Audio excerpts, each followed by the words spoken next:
my wife said, Liam Payne died. And I said, what are you talking about? Like straight away, I was really shocked. It's really difficult because obviously I don't want to speculate too much. Other than if you put his death aside for a moment, the stuff that had been going on in his life and the support that he didn't really have, I know exactly firsthand what can go on and how lonely you can feel being in a boy band. I mean, Liam said some interviews a while back where he said the only safe place was for you to be locked in your room by your security guard. And then he went on to say, and there's a minibar in there, you know.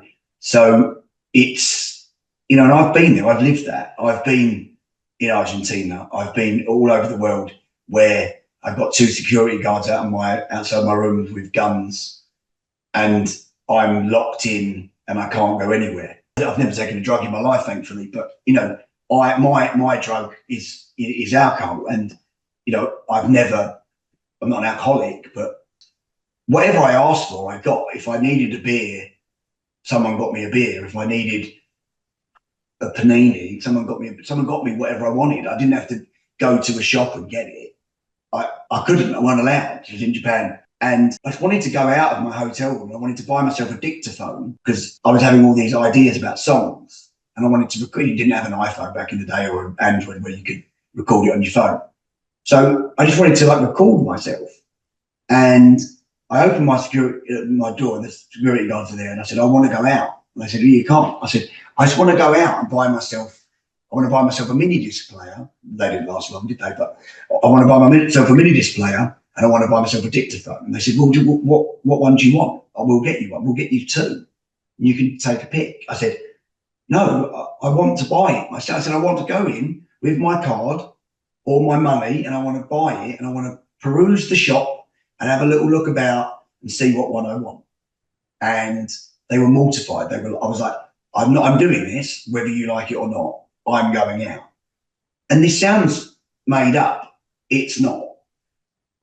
There were 5 guys running round me like this, like outwardly, whilst I walked through the streets of Tokyo, and everyone was trying to get, all the fans were trying to get at me, pulling up my clothes and stuff.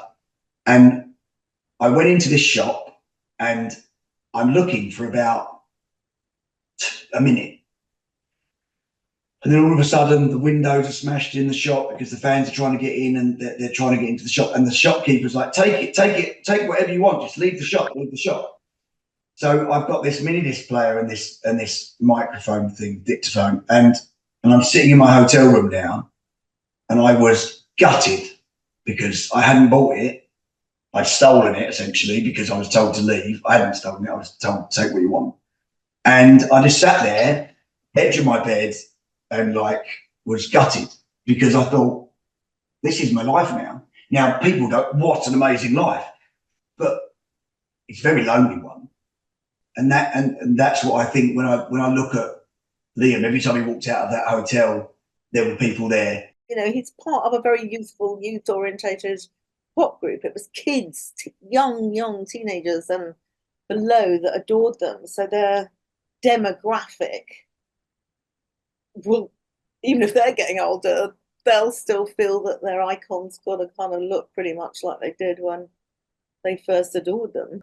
We know he's had a lot of issues with drink and drugs in the past. He's talked about it. I think at some stage recently he said he'd been 100 days clean, and seemed very proud of himself. He seemed in a good place. I think for someone like Liam, boy band, you know, found his fame at 14, 15. Hugely successful band that, you know, just changed the world for many people. We grew up with them. Had a huge affection. It resonated. They were, you know, just ordinary boys who were put together in a band. But you know what that does is stops them having a normal teenage years, normal growing up period with all the things that the mistakes we make, and you know, being robbed of a very important developmental stage in your life, all the slings and arrows that go with being a teenager and in your 20s. He didn't have that. He had a very different version of that.